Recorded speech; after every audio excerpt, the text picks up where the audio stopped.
It's great to see so many of you here. Welcome, everyone. Thank you for coming. So I'd like to warmly welcome you to this tonight's program by Radboud Reflects, and also it's organized by several other partners. These are the Societal Implications of AI Group at the School of Artificial Intelligence, the Donder Center for Cognition, the Radboud Center for Social Science, and the Workgroup, the Human Factor in New Technologies. So yeah, it's great to see so many of you here. And I was wondering, so I think several people in this room have probably already used AI tools in their everyday lives, maybe to improve their performance on a task or maybe out of convenience. So I wonder, who here has already used ChatGPT to write a text? Quite many. So, and to be honest, were you impressed by the results you received from this AI tool? Yeah, so some people not. Were there also negative surprises, negative impressions? Okay, yeah. I totally sympathize with you. I had both experiences. So so tonight, Professor Shannon Vallor is going to talk with us about how AI can potentially improve our human lives, whether AI creates new opportunities for us to grow intellectually and morally as individuals and as society, or whether AI is simply going to reflect our dark sides, our human flaws, and our biases. So we will together explore what AI is, what AI can be, and what we want AI to be. So Professor Shannon Vallor is a philosopher of ethics and AI at the University of Edinburgh and at the Edinburgh Futures Institute. She has written 2 books on these topics already, one on technology and the virtues, and the other, which just came out this year, entitled The AI Mirror. So first, Shannon today will give a talk for about 40 minutes. Then I am going to ask some questions to Shannon for about 30 minutes. And then you, the audience, will get the chance to ask your very own questions for about 15 minutes as well. So my name is Nina Put. I'm a philosopher of cognitive science at Radboud University. And now I wish everyone a very enjoyable evening tonight. And thank you so much for being here with us together, Shannon. I very much look forward to your talk. And the stage is yours. Let's welcome Shannon.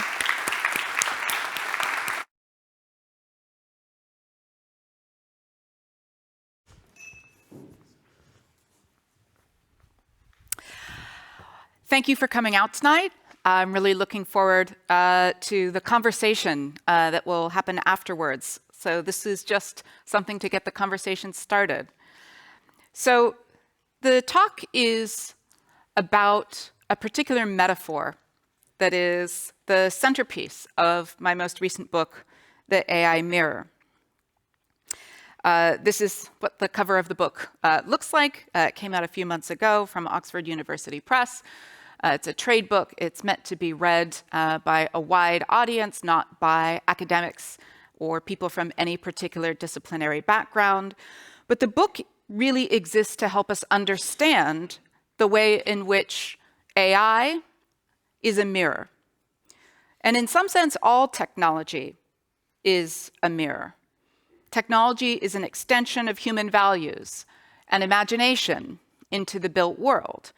So every technology that we've ever had, from the wheel to the book, to the engine, to the computer, represents what humans of certain times and places thought was worth doing, worth enabling, worth trying.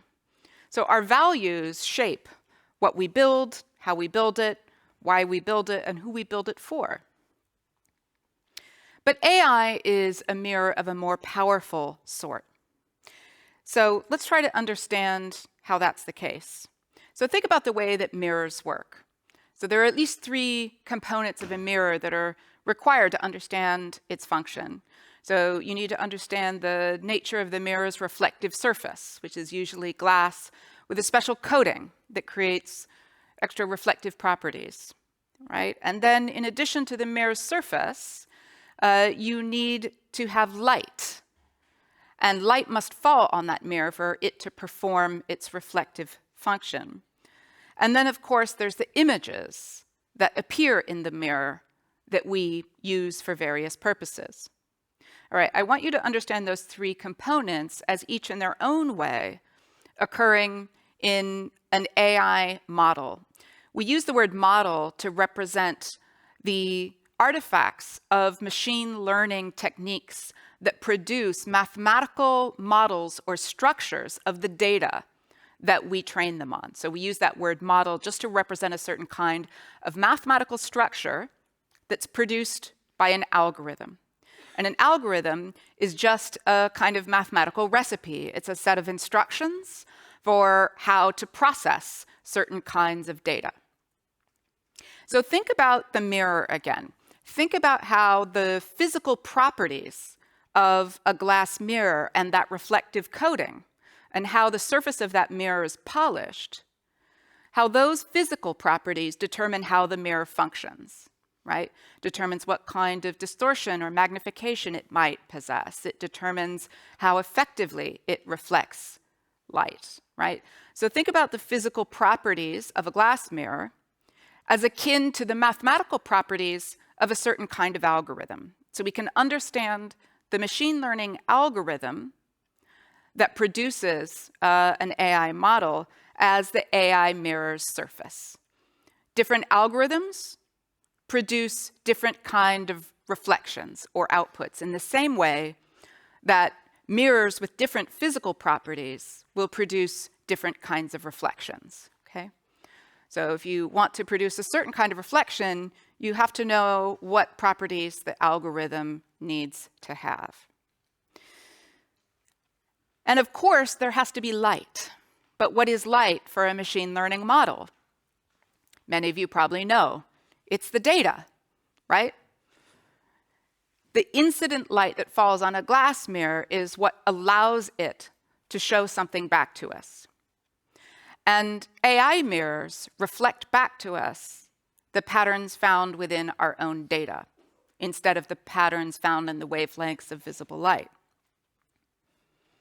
So light equals data. The next part of the metaphor is the image, or the output.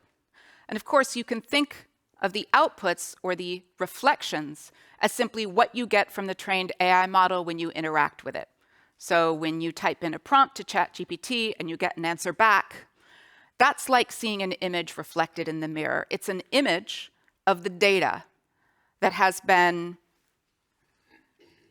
processed after falling on that algorithmic mirror.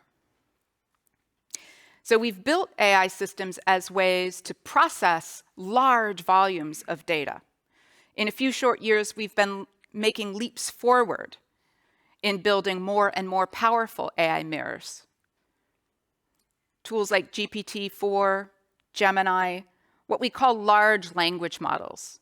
These are models that gather virtually all the light, all the human language data that we have in human digital form. And we now have multimodal versions of these models, meaning they don't just gather the light of our language. They gather the light of our digitized images, our digitized videos, even our digitized voices and audio recordings.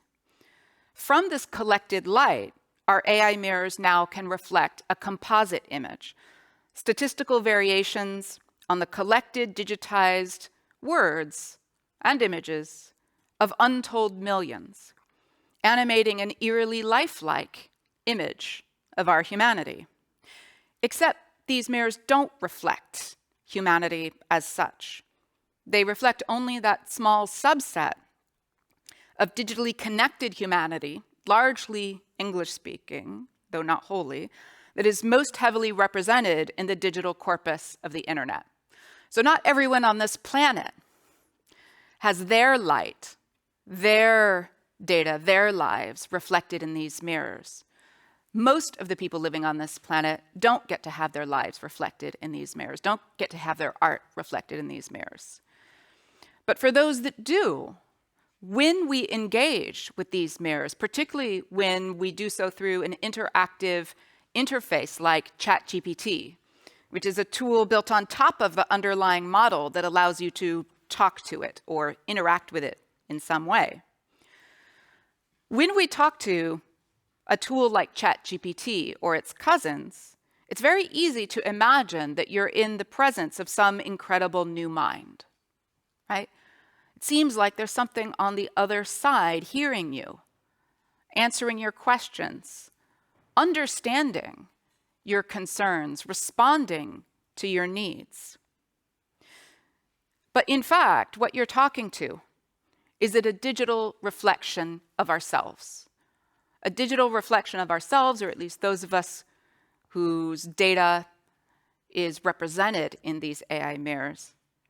And that digital reflection is incredibly powerful, and it can cast a powerful illusion. So we can find ourselves much like the Roman poet Ovid's Narcissus, seduced and held captive by our own image. Just as Narcissus was held captive in the story from Ovid of his own image in a reflecting pool, in which Narcissus thinks he sees not himself, but another boy. Ovid says, he loves a bodiless dream. He thinks that a body that is only a shadow. Now, those of you who know the story know it doesn't end well for Narcissus, right? He loses himself. He loses care for his body and his own life, indeed, in his obsession with that beautiful boy gazing back at him from the water. Ovid says, what he has seen, he does not understand, but what he sees, he is on fire for. So my book asks the question, can we avoid the same fate? Can we avoid losing care for our true selves and one another as we gaze at our collected images in the AI mirror? There's another key character in Ovid's story, right? Echo, who thanks to a curse from the goddess Juno, can only repeat the words being spoken by another. So as Narcissus lies dying at the edge of the pool, he hears his own sighs and laments, helplessly mirrored by Echo. Today, we're facing our own version of Echo's curse. We watch helplessly as tech companies scrape all of our own creative and intellectual voices, copyrighted or not, into their machine mirrors. But then they sell us back these tools, which we use to just repeat the words we see in the mirror. All those essays, songs, scripts, story pitches, expert summaries, and news articles they now generate for us. So in a way, we become like Echo. So here's the question, again, that the book is asking. What happens to our humanity when all that we can see is its reflection? So what do mirrors do? Because I think in order to understand this mirror, we need to understand the functions that mirrors perform for us. And the functions that glass mirrors perform for us are very much like the functions that AI mirrors perform. But first of all, it's really important to remember that what mirrors don't do is duplicate the thing that they reflect, right? When you look at your own image in the bathroom mirror, you know, I hope, that there is not another body on the other side of that glass. You know there's not another person there. You know you're not in the presence of another mind. You're alone with yourself in that bathroom. But when you talk to ChatGPT, there are a lot of tech leaders who would like you to believe that you're not alone. They would like you to believe that you're talking to another form of intelligence, another kind of understanding, another being that they've created that is emerging through this magic of machine learning into something, if not like consciousness, something that stands apart from you, something that can be smarter than you, something that can be more capable than you, something that can be more creative than you. And I want to call that myth into question. But before I do, it helps to understand a little bit more about what mirrors do. So they reveal things, right? AI mirrors can reflect more than our words and voices. They can reflect our faces, bodies, our decisions, and they can tell us more about these things. In particular, these tools reveal patterns that recur in our data again and again. And those patterns can tell us things that we might need to know. It's how an AI tool can tell us if a pattern in our mammogram indicates cancerous tissue. And soon we might be able to use it to reveal patterns that predict cancer before it arrives. We can use AI tools to reveal many other kinds of things to us. We can use them to predict sepsis in hospitals hours before it kills us. Sepsis kills you very, very fast, and that's why it's so dangerous, right? If we can get even a couple of hours of advance notice, this is an incredibly powerful technology. We know that DeepMind's model seems to be able to predict the structures of protein folding that we need to understand better in order to meet the next generation's challenge for drug design and bioengineering, right? And that might help us do things like discover new classes of antibiotics to fight antibiotic-resistant microbes, which now pose an immense threat to human health worldwide, right? Without these new classes of drugs, we're going to see skyrocketing rates of death in many parts of the world, and AI might be a tool that helps us get to these new drugs faster. It can help reveal things like where lead pipes that are poisoning children lie in the ground so that we can pull them out faster. It can even help tell us where landmines are in old decommissioned military sites so that people don't have to go clear them, right? So AI will save lives. It already has. But I want you to notice that none of the examples that I just gave you actually came from large language models that are built to mirror and increasingly to mimic human minds. All of these examples I gave you came from targeted uses of machine learning and data to train a model on a specific problem. So one of the things I point out in my book is that not all AI is generative AI. It's not even true that all AI is machine learning. There are many different kinds of techniques and tools under the large umbrella of AI. But companies like OpenAI and Microsoft and Google right now want you to believe that generative AI is the thing. Generative AI is the kind of technology built on large language models to generate new content that sounds very much like the sort of thing a mind would produce. And the book really wants you to question the extent to which those particular techniques for AI are likely to help us more than they might hurt us. But AI, again, is not just large language models, not just generative AI. So we can challenge some of those applications without rejecting AI as a whole, because these kinds of mirrors really can help us. But mirrors don't just reveal, they also magnify. Just like glass mirrors, algorithmic mirrors are never neutral. They're never perfectly flat and polished surfaces. They magnify select features of our reality while diminishing others. And if we're not careful, and if we use AI mirrors without care for this property, these tools not only reproduce, but amplify many of the pervasive harms that already exist in our communities. So this image is of one of the massive space telescopes, the James Webb, that is constructed with these giant mirrors assembled to bring back light from the earliest reaches of space.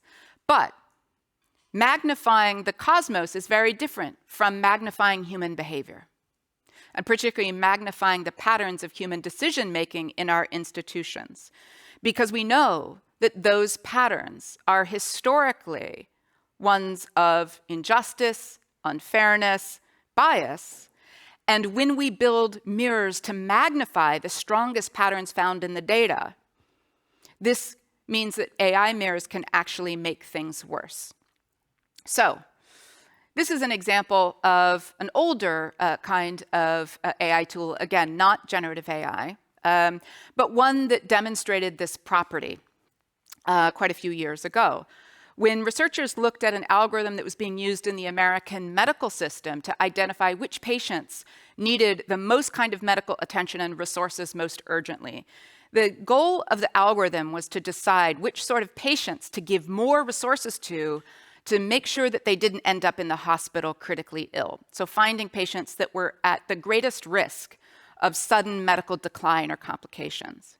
Well, when the researchers went to look at how this algorithm was performing, they found something shocking at the time. It shouldn't shock us today, right? But what they found was that the algorithm was actually taking the sickest Black patients and pushing them down on the list of priority, and taking white patients who were less likely to suffer critical health issues than the Black patients and pushing them up on the list. So it was doing exactly the opposite of what it was designed to do. Why? Well, if you know anything about the American medical health system, you know that any body of medical data in America is going to be contaminated by racial bias against particularly Black Americans in the kind of medical treatment they receive. And as it turned out, that the researchers who designed this algorithm, in order to help predict which patients were likely to need the most care, they asked the algorithm to predict which patients were likely to have the highest healthcare expenditure over the next, let's say, 12 months. So they used as a proxy for healthcare need, expected healthcare expenditure. Well, they should have realized right away what would happen as a result of this, because again, if you know anything about the way healthcare is delivered in the United States, you know that Black patients get cheaper medications and treatments and fewer of them, that they get fewer and cheaper tests, that they get seen less often, right? So the point is that for the same level of objective illness, most Black Americans will receive far less care. That is, far fewer healthcare dollars will be spent on them. And all the algorithm did was pick that up and say, you want me to tell you which patients will have the most healthcare dollars spent on them? The white patients. And then that was the algorithm that was used to determine who got more care. So here's the lesson. What do you get if you naively train a predictive AI model on an unjust medical system? You'll get an AI tool that calculates how to be even more efficient at delivering injustice than people are. The algorithm knows nothing about race. The algorithm knows nothing about injustice. All the algorithm knows is what the pattern of human behavior in there is, and it's trying to replicate that and magnify it.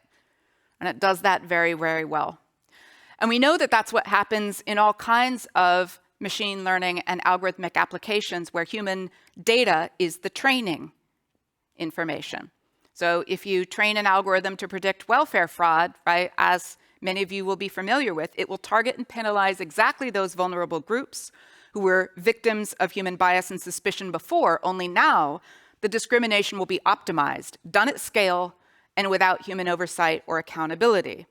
Now, cases like this have been found in nearly every area of machine-automated decision-making about humans.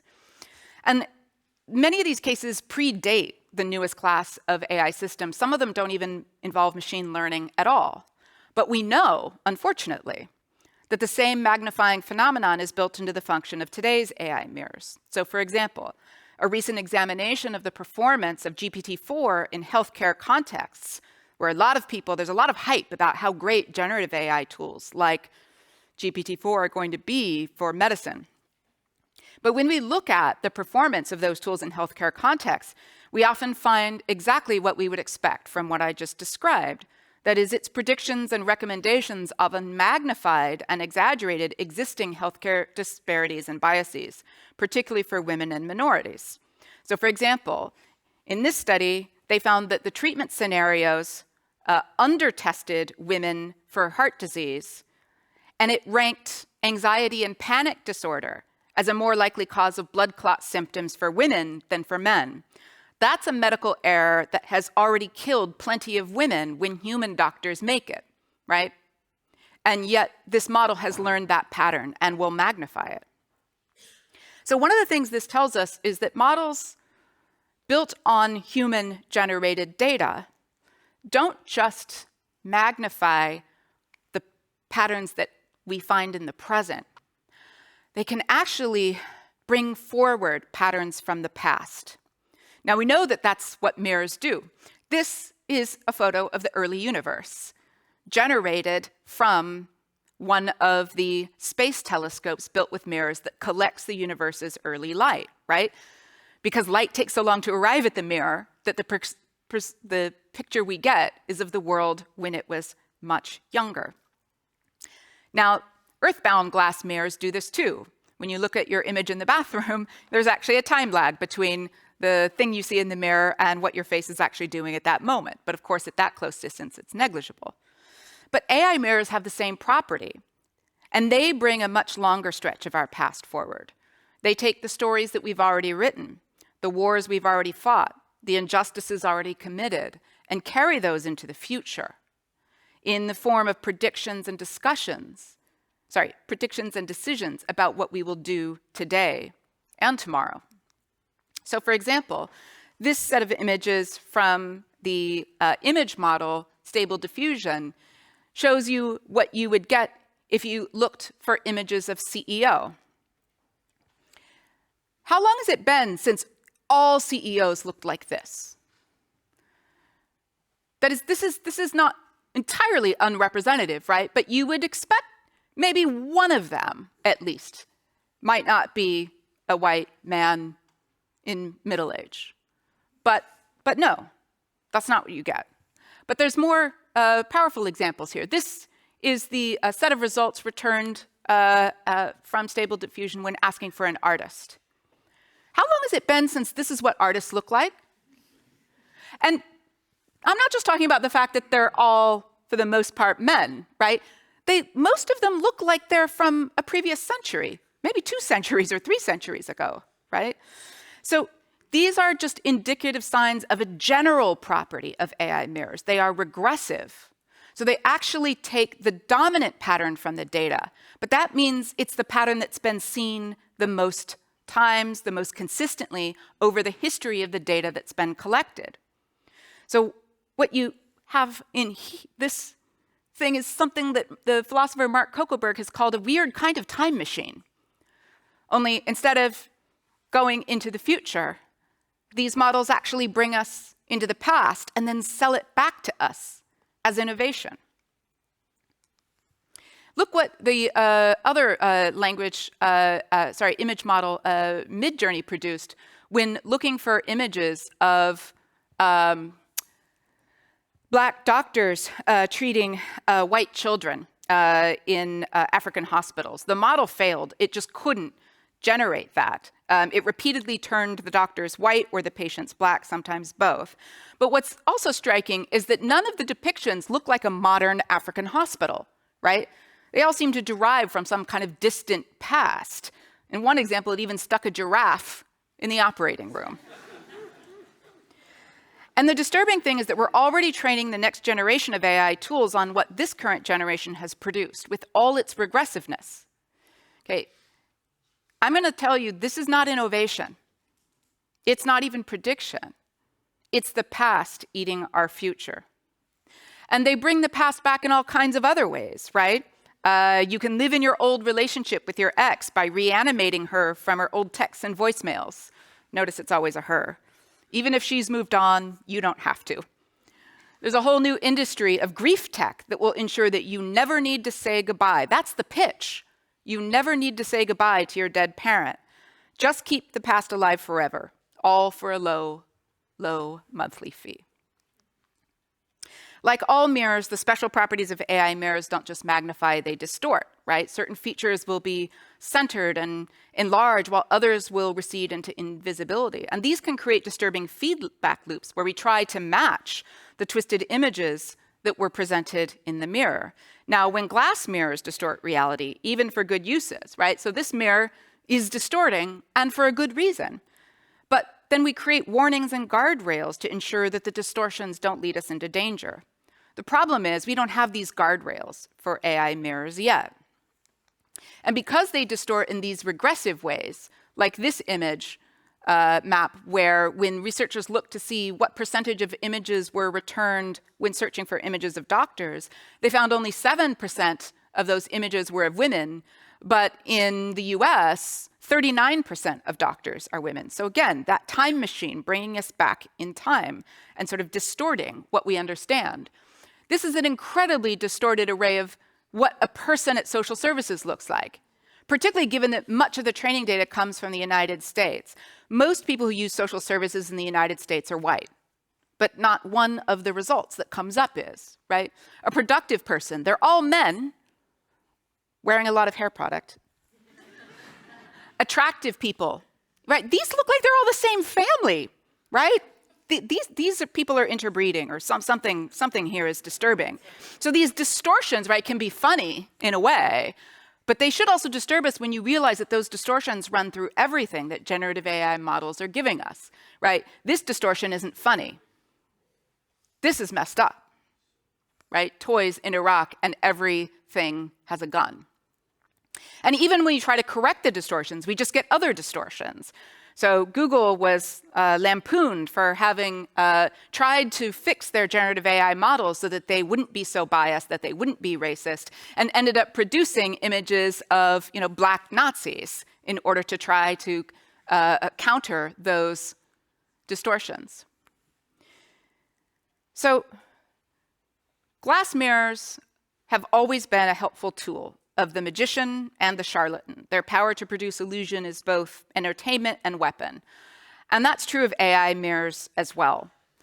We all remember Balenciaga Pope, right? This was actually pretty entertaining. This definitely goes into the entertainment category, even if Chrissy Teigen was fooled and decided that she was not surviving the future of technology.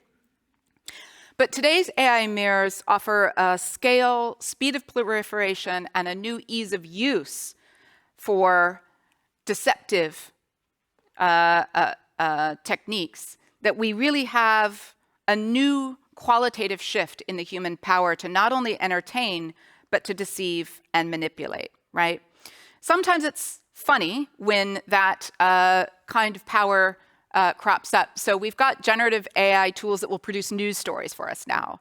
The bot Grok that Musk created at Twitter writes its own news stories from time to time, and everyone was laughing pretty hard at the one after the earthquake in New York last year that Grok wrote that the mayor had sent all of the police in New York down into the subways to shoot the earthquake before it strikes again.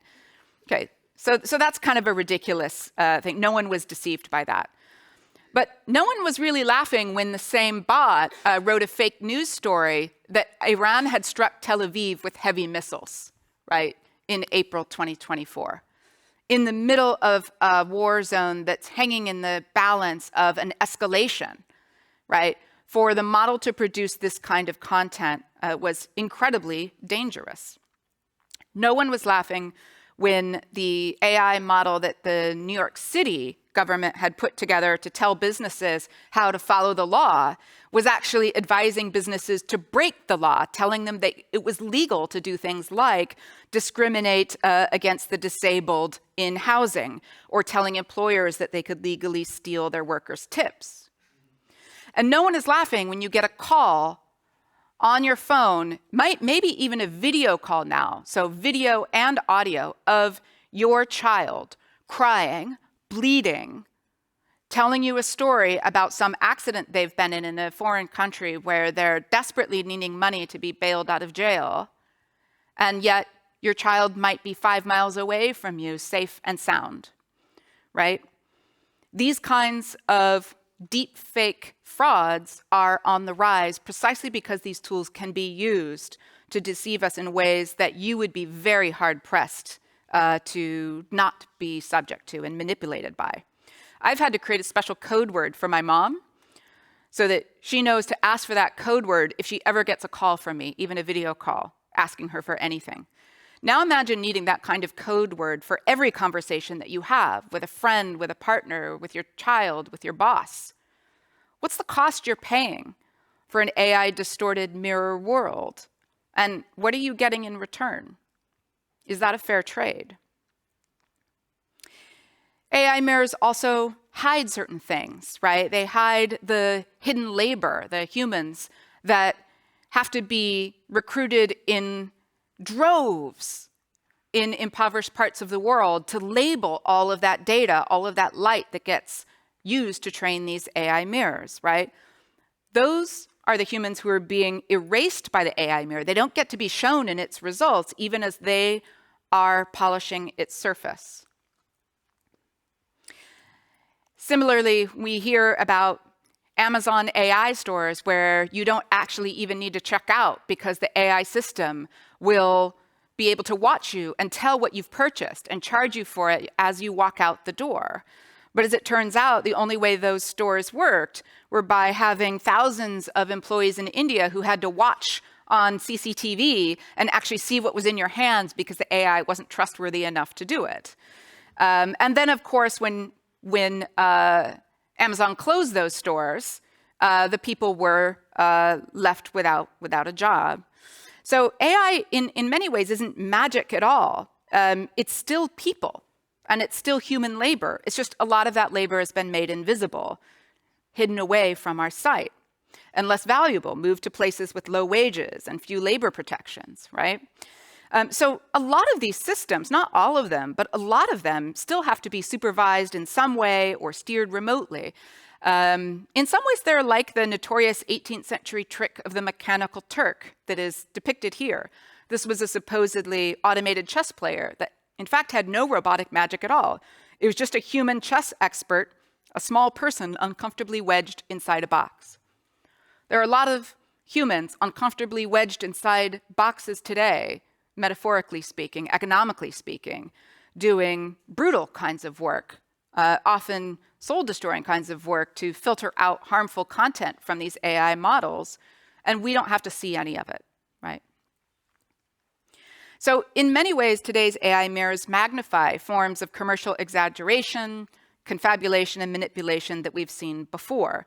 And so there's a kind of looking glass phenomenon, like Alice in the Looking Glass, right? Where the distortion becomes a true confusion about what's real and what's not. Jeffrey Hinton, who is one of the godfathers of AI research, at least that's how he's very often described, has himself been captured by some of these illusions. So he has made claims that other AI researchers are just, to be honest, kind of horrified by, because they reveal that he himself has been captured by the illusion of the AI mirror in some way. He says they have common sense knowledge about everything. They probably know 1,000 times as much as a person. But in fact, you can prove very easily how false that is. So there was this really great example from earlier this year when researchers started testing the models with this puzzle. The puzzle goes like this. A man and a goat are on one side of the river. They have a boat. How can they both go across? A small child could solve that for you, by the way, right? It doesn't take a lot of intelligence. But it turns out that ChatGPT can't answer it. And neither could Gemini, right? And neither could Copilot. All of these examples show you the model torturing itself, twisting itself into illogical instructions. Often it will solve the problem and keep going, not even recognizing it's already solved the problem, because it doesn't understand anything about the situation that's being described. If you're wondering why the model is doing this, it's because there's an older version of this puzzle that's much more complicated. Usually involves a man and a carnivorous animal and a vegetable, and a man, a carnivorous animal, and then a vegetarian animal, and then a vegetable. And the idea is he has to get all these things across the river without one thing eating another. So we can't leave them together unobserved. So there's a long, sort of complicated series of steps that you work out logically to make that possible. But ChatGPT couldn't solve the simple version of this. Just get a goat across the river. That should tell you it doesn't know what a goat is. It doesn't have common sense knowledge of everything, much like what Hinton is thinking here, right? It can create a powerful image of intelligence, a reflection of intelligence. But it doesn't take very much to poke a hole in it and realize there's actually nothing on the other side, right? It is the shallowest kind of reflection of intelligence that you can get. And yet what you often see people doing, instead of realizing that these are mere reflections of human intelligence, that they're not minds, that they're not going to, in fact, replace us, You have people reinterpreting human intelligence to bring it down to the level of the machines. So this is the kind of debate I get into a lot. Unfortunately, I got sucked into this one at one point. My tweets aren't here, but this was a very long set of comments. But what it ended up with is someone saying, look, ChatGPT isn't a mind. It's just very good predictive text. And then look at the last answer, the person who thinks that ChatGPT is a mind. They say, but so are we. So the idea that you're nothing but a machine for producing predictable strings of characters. And this reminds me very much of something that Neil Postman said many years ago. He said that technopoly, which he meant a kind of culture whose values are determined by and governed by a kind of technological ideology, depends on our believing that we're at our best when acting like machines. And among the implications of this, he thought, is a loss of confidence in human judgment and subjectivity. And I see that when I travel around and I talk to audiences like yourselves. Very, very often, one of the things I'm engaging with in the Q&A is people's worry that humans really aren't that smart. Humans really aren't that capable. We don't really understand. So certainly the machines can be our replacements. And again, that's precisely what people who want to make money off of AI mirrors as your replacements want you to believe. They don't want you to question a machine judgment. They want you to believe that it's smarter than you are. And with that comes a world in which we're more comfortable, more trusting, more sure of our machine mirrors than we are of ourselves and one another. And that gives unimaginable power to those who build the mirrors. So I want to close by asking this question. What else can mirrors be, right? Because mirrors aren't the problem. Mirrors are useful tools. We can do lots of great things with mirrors. Think about Narcissus again. Narcissus wasn't endangered by some shiny water, right? That wasn't the problem. The problem was his own vanity, his own passivity, and his own failure of understanding what he was looking at. So I think the real danger, and this is the lesson that my book tries to articulate, is that if there is a danger from AI, it's not that it's going to become conscious. It's not that it's going to turn into the Terminator. It's not that it's going to rise up and take power from our hands. The danger, if anything, is that we may have lost the discipline and commitment of understanding ourselves, and through that loss, may surrender the power to others who would gladly take more of it. But we can decide to recover that self-understanding, and we can decide to use mirrors to amplify human capability. We know, for example, that AI systems can do things that allow us to inspect aspects of ourselves and our society that would otherwise be hard to see, much in the way a dentist can use a mirror to see things inside your mouth that you might not otherwise notice, right? Or use a mirror to look around corners, right? We can use AI mirrors to look around the corners of our society. Remember that evidence from the hospital algorithm that reinforced how much racism and mistreatment of Black patients existed in the American healthcare system. It magnified that, but it also made it even more obvious to researchers than it already was.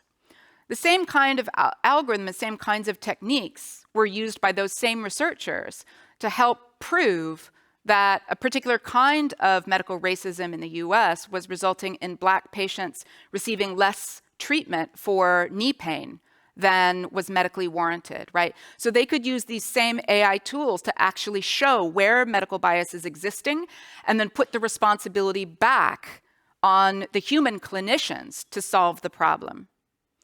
So I think the lesson here is not to reject AI mirrors, but to change the conversation around AI, to understand it as a mirror, something that is shallow but useful. We have to do what Narcissus didn't. We have to step back and remember who we are. And we have to use the productive and revelatory power of today's AI tools to pull us into a more humane and sustainable future, rather than allow it to be a regressive tractor beam that's pulling us deeper into a dead-end past by following the patterns it's learned from our past. AI mirrors are being marketed as our companions, our advisors, our equals, and soon our superhuman superiors. They are none of these. They are at best machines that dredge our digital lakes and surface useful things, helpful patterns that we couldn't otherwise find or notice. And once we step back from the illusion, we can recognize these mirrors for what they are, for what all worthwhile technologies are, tools to serve human needs, not the needs of OpenAI or Google. The question isn't, when will AI replace us? Or how can humans adapt to an AI-driven society? Or where will AI take us? Anytime someone asks you that question, you should immediately be suspicious. All of those questions are framed with humans having already left the driver's seat, right? We're already in the back. We're already passengers just along for the ride. The question is, where is the ride going? That's a very useful illusion for those who want you to let go of the wheel. So once we see AI mirrors as human-made and human-powered tools like any other, we can finally ask ourselves the right question: what are these tools good for? And I want to close by pointing out something really interesting.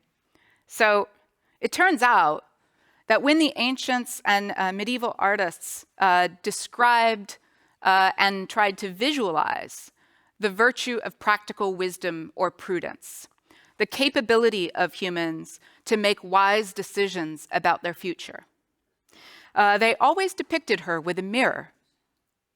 And this is Prudence here. And Prudence is looking in a mirror, right? But Prudence uses a mirror not to retrace the patterns of the past, but to walk more wisely forward. And that's the kind of wisdom that we need. Thank you. Thank you. Yeah, please sit down. Thank you for a wonderful lecture. So I learned a lot tonight. I hope you did too. So the book was the cause of the event. So I was wondering, the AI mirror, what motivated you in the first place to write the book, and especially at the current time, right now? Why is it needed? So the book was written over the course of 5 years. So I started writing it in 2019. And the reason I started writing it is I was trying to give talks like this, actually, where I was speaking to general audiences about what AI is and how they could understand it. And I don't think I'm the first person to use the metaphor of a mirror to describe what machine learning is like. It's apt, and any apt metaphor will be discovered by many people, right? So I was using this metaphor, but what was really interesting is that after every talk, people would come down from the audience and say, you know what? I just thought while you were speaking of another way that AI is like a mirror. And I'd be writing it down. I'm like, oh, you're right. It's like a mirror that way, too. And the metaphor just kept giving more and more and more. And I realized, actually, this is not just a talk that I need to give, you know, with a relatively superficial metaphor. All metaphors are limited. All metaphors break down eventually. But it became clear to me that the mirror metaphor reveals more about AI than any other metaphor that we can use to understand it today.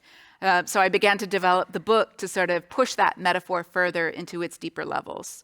And it was also because I could see, even in 2019, the direction that AI was going. Anyone who was working with AI, researchers at that time, knew that the trend was towards larger and larger data sets, and data sets that were more and more general and drawn from us. And so the idea of these larger and larger mirrors collecting more and more of our light, of course, was setting up the path towards things like large language models. Yeah, that's interesting. So we also seem to have different kinds of mirrors. So Yes. in the book, you take the story, which you also showed here, of Narcissus. So he looks into the pond, but the pond is one type of mirror image. But there are also other mirrors. You mentioned the bathroom mirror. But then we might also, when we go to a fair, for example, we have these houses where, you know, you get The funhouse mirror, yes. Yes, the funhouse mirror, or the mirror that distorts your face and makes you laugh. do these all different kinds of mirrors, were they all in the mirror metaphor you initially had intended? Some of them, yeah. I mean, some of them were discovered later. But I think the reason why so many of those parallels, you can think about the funhouse mirror that makes us laugh. There's lots of ways we can use AI tools. AI tools themselves have no sense of humor. If you've tried to get them to write jokes, right, you know how bad they are at, and that's one indication that you're not actually dealing with anything that has a genuinely human sensibility. But you can get AI tools to produce things that are surprising and amusing and can kind of make us laugh, in part sometimes because they're so kind of silly or off or strange. And so we can use AI tools, as I mentioned, as tools of entertainment, as long as we understand that that's what we have in our hands, right? It's when you become confused about what you're holding in your hand. Mm-hmm. And when you start thinking it's not in your hands at all, when you start thinking that it's some sort of new kind of force in the world that has entered and threatens humanity from outside of humanity. I mean, the way you see people like Elon Musk talking about AI, it is deliberately deceptive and theological in its framing, right? The idea is there's this new higher intelligence that is growing and growing beyond human capability to control.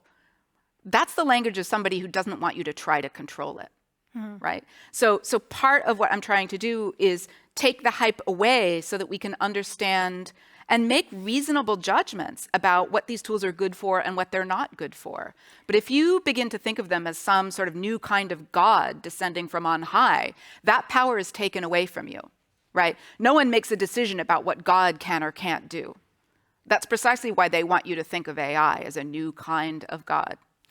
Yeah, and so I was wondering, so we're talking about AI in the first place, but I mean, also before the lecture and generally, also when I read research papers, I ask myself, what is AI? So we talk about AI in so many diverse ways, Yep. and there seems to be quite a lot of confusion about what AI is. Yes. And yeah, do you have a So there is no single definition, and there's a lot of words for which that's true, right? I mean, what is happiness, right? But AI is a concept that can fall into a couple of different patterns of usage. So one is it's a research field.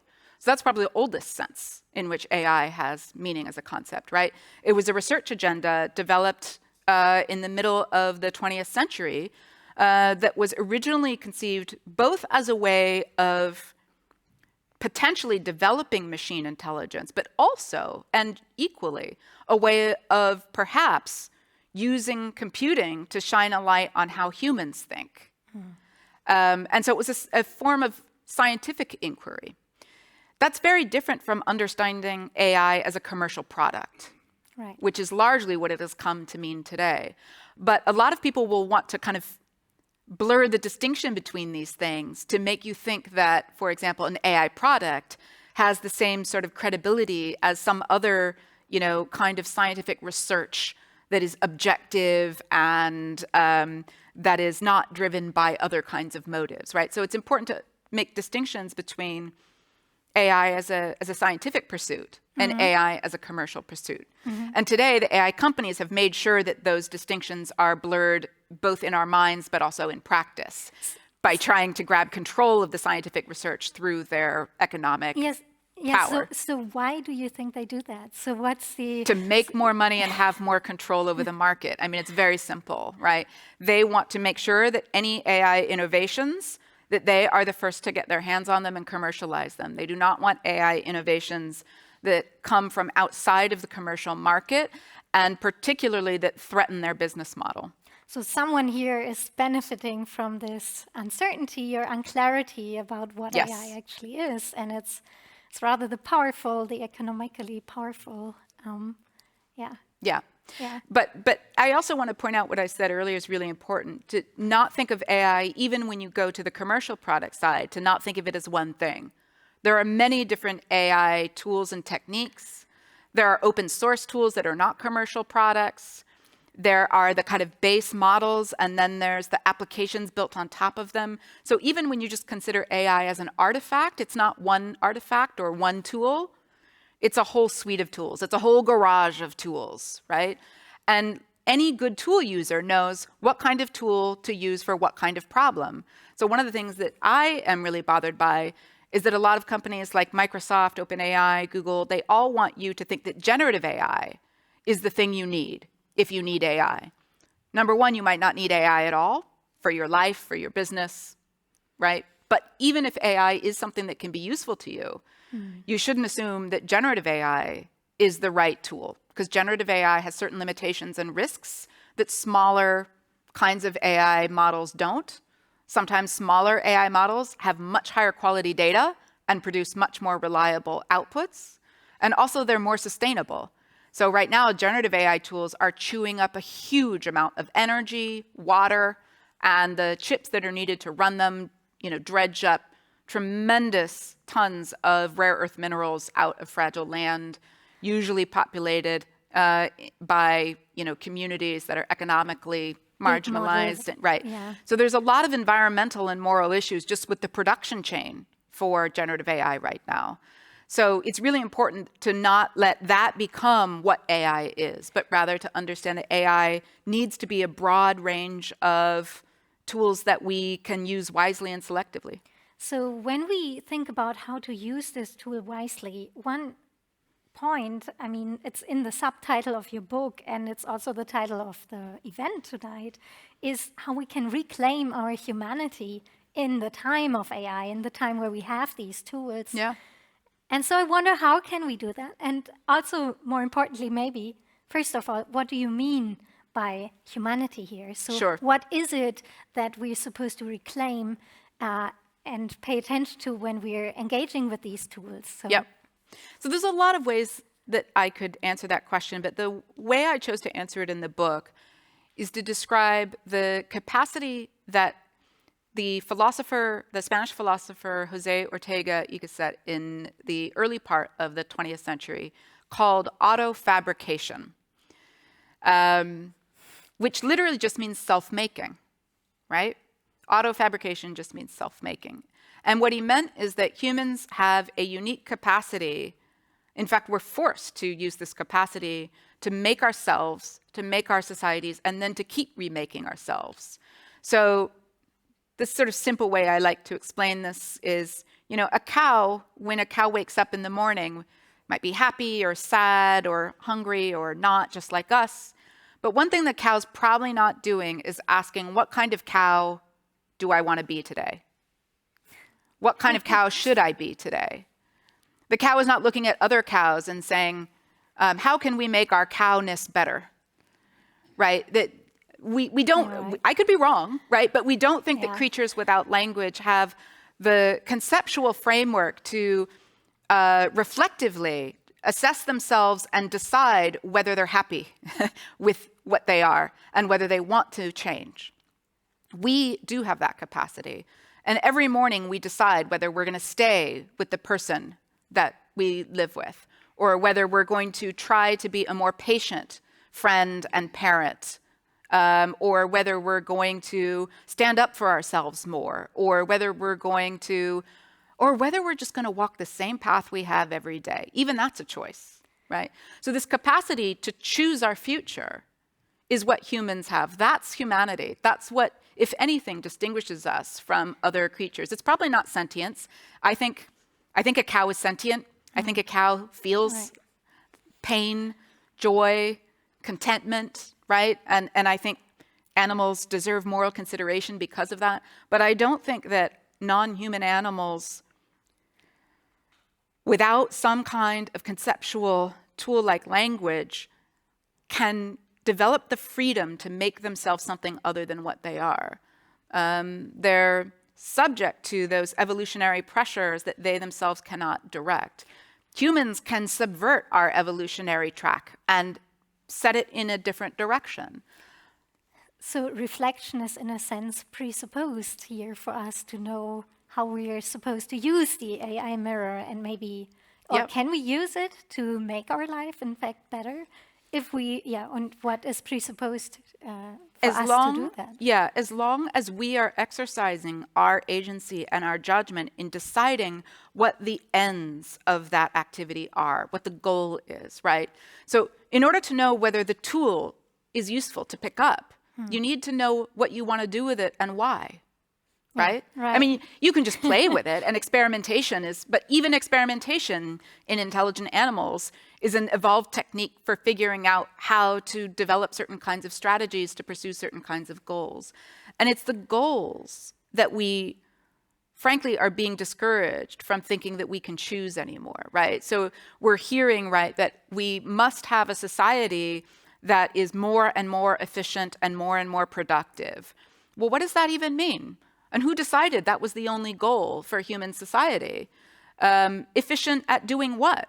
Efficient at, concentrating wealth in fewer and fewer hands? Efficient at burning up the forests? Is that the goal, right? We're no longer even encouraged to think critically about what the goals of innovation or progress are. So who decides what the relevant goals are, and who in this case will set the priorities for knowing what are the goals? We know, right? The people who currently hold the power in the tech ecosystem and the governments that, to varying degrees, are either enabling those powers or hiding behind them, right? And so it's right now the people who are in a position to profit from these technologies that determine what our future looks like. And the way they make that work, right? When an authoritarian dictator tries to tell you, this is the future and you don't get any choice, people resist. But when someone tells you, a more intelligent form of life has been created and it will shepherd us into the future, right? People may not resist that. People will say, it's superhumanly intelligent? It's smarter than, this is what Jeff Hinton says, right? Smarter than all of us put together? Well, then I suppose we should listen. But you mentioned really, good examples on the one hand of how AI can magnify really the bad aspects of ourselves, and for instance, bias in the case of medical treatment, or also the case you mentioned about ChatGPT not being able to solve this missionaries game problem of transporting something across the river. That kind of makes me think AI is really not smart. It's not very useful to us in a lot of sense, and we are far more intelligent, in fact, than AI. So, and that's precisely what I'm trying in the book to convey, is that we need to not give up hope in our own humanity, but also in one another. I mean, I think one of the strongest political weapons that's being used right now is a kind of generalized social mistrust and forms of disinformation and political manipulation that are designed to make you distrust everyone around you and to make you give up on the capacity that you have to tell truth from fiction, right? So a lot of what people are sort of seeing in the AI ecosystem is this contamination of the landscape of truth, such that people will just give up and say, well, everything is fraud, everything is fake, right? And again, that's a way of disempowering you and also breaking you apart from those who you might otherwise find solidarity with.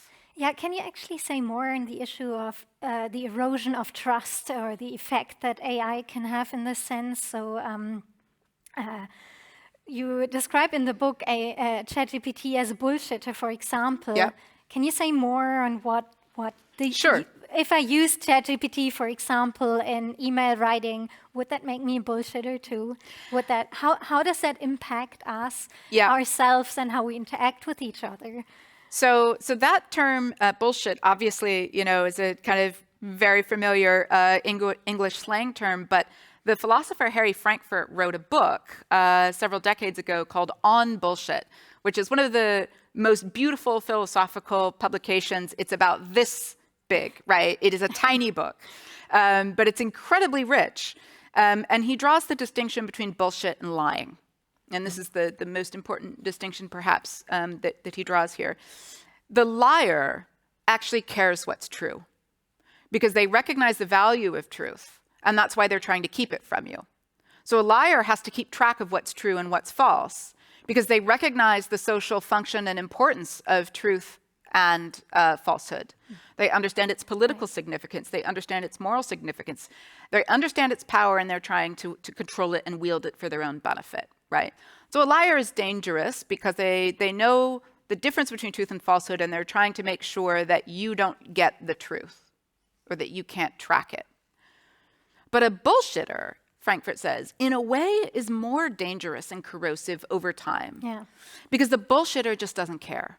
The bullshitter makes no meaningful distinction between truth and falsehood and has no investment in those concepts at all. The bullshitter just says whatever they think at the moment is expected and useful and will get them the response that they want. It could be the truth, it could be a lie, it could be something in between. It doesn't matter, right? It's whatever they want you to hear at that moment. And ChatGPT, or any large language model, is a bullshitter in that sense because ChatGPT has no ability to discern truth from falsehood. In fact, it's developed specifically to generalize away from a specific truth and produce something like it, something in the general vicinity, something plausible. But the whole point of generative AI tools is to generate something new, i.e. something that's not already sitting in a database or sitting on Google. So it's not like a Google search tool, at least not till they put AI in it, right? Which they did with some unfortunate consequences. But the idea is that generative AI tools bullshit by design. That's how they're built. They bullshit when they get it right. It's not just when they, so we hear things about AI models hallucinating. Yeah, right. Okay, I don't use that word because that's anthropomorphizing what they're doing. Hallucination requires a mental state of some sort. These systems do not have mental states. They're not hallucinating. But they are fabricating, right? They are making words and sentences and images.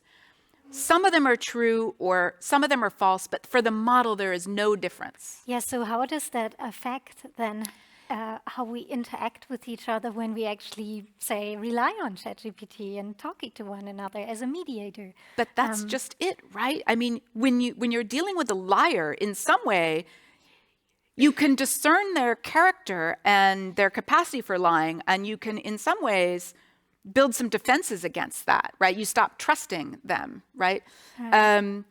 But bullshit is something that becomes very hard to pin down because you never know when you're going to get the truth and you never know when you're going to get a lie, right? And also, you don't have the ability to kind of manipulate the system back, right? And there's no consequences for a bullshitter to you withdrawing your trust. It just turns the bullshit generator in a different direction to someone else. So when you compare the sorts of AI tools we have nowadays, when I think about my parents or my grandparents, they were kind of always suspicious about technology, or the newest technology, let's say, until they got used to it.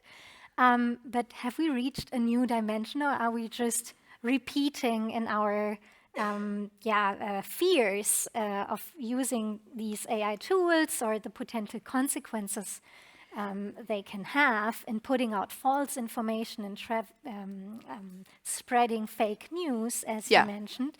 Is that a legitimate fear now to have? And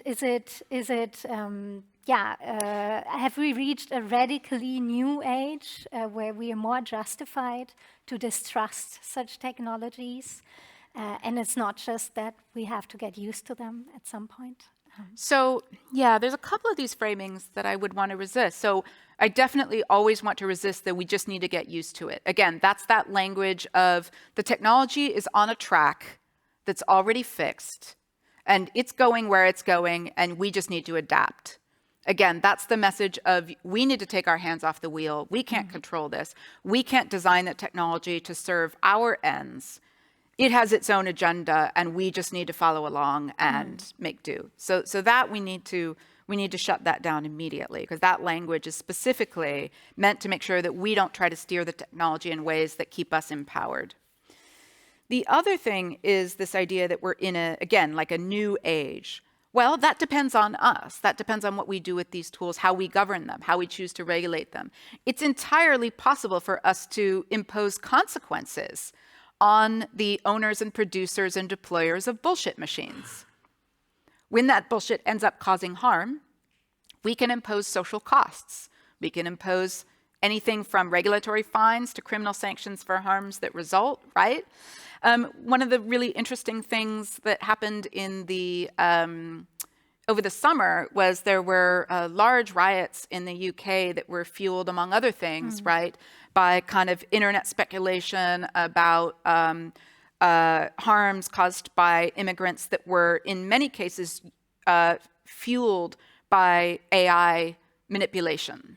Right. So taking video and manipulating it to appear that people from a certain social group might be responsible and so forth. And a lot of the people who were spreading that information online have now gone to jail, right? Not just the people who went out and tried to burn down hotels with immigrants in them. They went to jail, but some of the people who went to jail did so just for circulating AI-generated or other kinds of disinformation or incitements to violence. But what's interesting is no cost was paid by the people who developed the tools and the techniques that allowed that to be distributed and spread. Yeah, so there's this distinction. So when, for instance, AI companies or generally companies use AI tools, they usually ask themselves, presumably, well, can I use this? Is this legal? But they don't really ask themselves, is this good? And sometimes something that's legal might not be the good thing to do. So is there a way we can make sure people pay attention to asking, if I use an AI tool, is this a good thing to do? As opposed to, is it simply a legal thing to do? Well, sure. I mean, there can be social norms and expectations, but if you're talking about companies, right, when have we ever relied on companies to do the right thing just because it's right, right?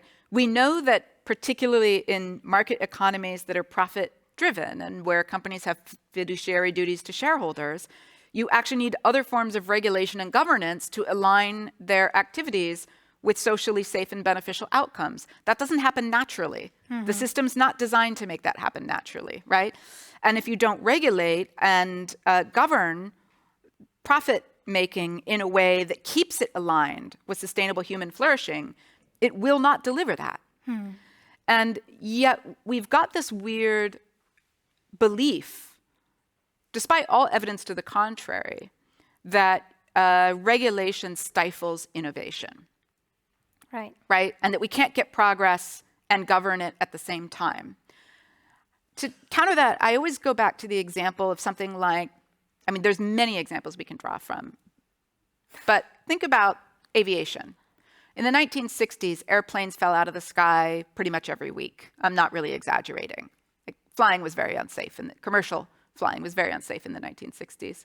And eventually, we started to make it safer. Now, we started to make it safer in part by creating really robust systems of governance and regulation, right? Air travel is one of the most highly regulated industries on the planet. And it started getting safer and safer and safer. Today, it's safer than driving a car, right? Statistically. And yet, the skies are more crowded than ever. Now, we know that that was because of good regulation and good governance. That until Boeing was allowed to capture their regulator, had a pretty stellar record, right? Did innovation stop in 1960? Did we stop getting better airplanes?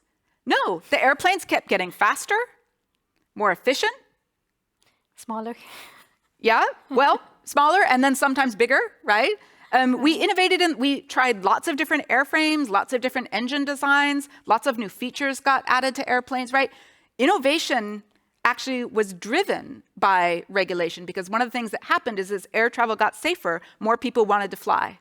And that created bigger business, that created more incentive to invest in future development of the industry, right?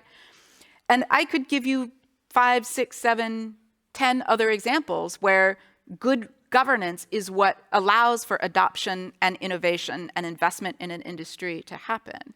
But somehow we've all been convinced, or at least many people have been convinced, that regulation can only stifle technology and only stifle innovation and leave us stuck in the past, when exactly the opposite is the case. So we can actually move forward regulating and innovating. Yeah. So, yeah. And if we don't, one of the things we're seeing is that today, the forms of innovation we're getting are actually weakening our ability to regulate and govern ourselves. So they're attacking the foundations of our political system. And this is an observation that's been made by others. But the basic idea is we will not be able to govern ourselves well for very much longer if we don't get a handle on the forms of innovation that are currently being used to take power out of our hands.